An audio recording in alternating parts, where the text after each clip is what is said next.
প্রিয় দর্শক, আসসালামু আলাইকুম। আমার মাথার উপরের এই ভিডিওটি দেখুন। ভিডিওটি ভালো লাগলে শেয়ার করুন, লাইক দিন এবং কমেন্ট করে আপনার মতামত জানান। প্রাণ রক্ষার জন্য পালাতে মাত্র 5 মিনিট সময় পেয়েছিল তারা।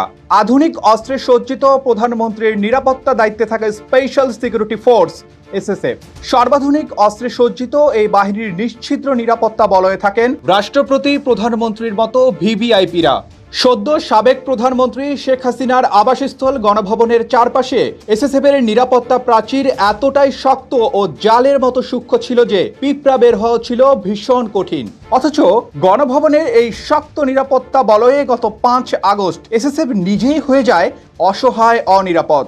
পদত্যাগী প্রধানমন্ত্রী যখন এদিন দুপুরে পালিয়ে যাচ্ছিলেন ভারতে, হাজারো মানুষের স্রোত তখন ছুটে আসছিল গণভবনের দিকে। তখনও সেখানে অ্যাসল্ট রাইফেল, স্নাইপার রাইফেল, ফ্ল্যাশব্যাং গ্রেনেডের মতো অত্যাধুনিক অস্ত্রে সজ্জিত ছিল এসএসএফ। কিন্তু ফুটন্ত আগ্নেয়গিরির মতো প্রতিবাদী জনতার সামনে এসএসএফের অস্ত্র বারুদও হয়ে যায় বরফ গলা পানি। গণভবনে থাকা দুর্ধর্ষ এই বাহিনীর 6 জন সদস্যই হয়ে যান আতঙ্কিত। প্রাণ রক্ষায় পালিয়ে যাওয়া ছাড়া আর কোনো উপায় ছিল না। হাতেও রয়েছে মাত্র 5 মিনিট সময়। কিছুক্ষণ পর ছাত্র জনতা একদিক দিয়ে ঢুকছিল গণভবনের প্রধান গেটে। এসএসএফ সদস্যরা তখন অন্য গেট দিয়ে অস্ত্র হাতে যাচ্ছিলেন পাশের জাতীয় সংসদ ভবনের দিক।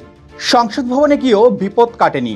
ভবনটির ভোল্টে নিজেদের বাহিনীর পোশাক অস্ত্র রেখে সাধারণ পোশাক পরেই বাইরে চলে আসেন এসএসএফ সদস্যরা। মিশে যান তারা জনতার স্রোতে। এভাবেই ঐতিহাসিক 5 আগস্ট রক্ষা পায় গণভবনে থাকা এসএসএফ সদস্যদের মূল্যবান প্রাণ রক্ষা পেলেও গণভবন আর সংসদ ভবনের ভোল্টে থাকা এসএসএফ এর অত্যাধুনিক assault rifle, sniper rifle, flashbang grenade, anti drone system, বেতার যোগাযোগের ডিভাইস ও বিপুল পরিমাণ গোলাবারুদ লুট করে নেয় দুর্বৃত্তরা। গণভবনে এসএসএফ এর দুটি অত্যাধুনিক ভোল্ট থেকে দুটি SMG T56 রাইফেল, সাথে 9,500 রাউন্ড তাজা গুলি আন্দোলনকারী বেশে নিয়ে যায় দুর্বৃত্তরা। জাতীয় সংসদ ভবনে এসএসএফ এর ভোল্টে থাকা 6টি পিস্তল ও 200 রাউন্ড গুলিও লুট করা হয়। এসব অস্ত্রের মূল্য 5 কোটি টাকারও বেশি। ক্ষয়ক্ষতি নিরূপণে এসএসএফ 3টি তদন্ত কমিটি গঠন করেছে। এসব কমিটি পরিদর্শন করেছে গণভবন ও সংসদ ভবন, যাচাই করেছে লুট হওয়া অস্ত্র সরঞ্জামের তালিকা। এসএসএফ এর এসব অস্ত্র উদ্ধার না হলে নাশকতার বড় ঝুঁকি রয়েই যাবে। সেজন্য 3টি সুপারিশ করা হয়েছে।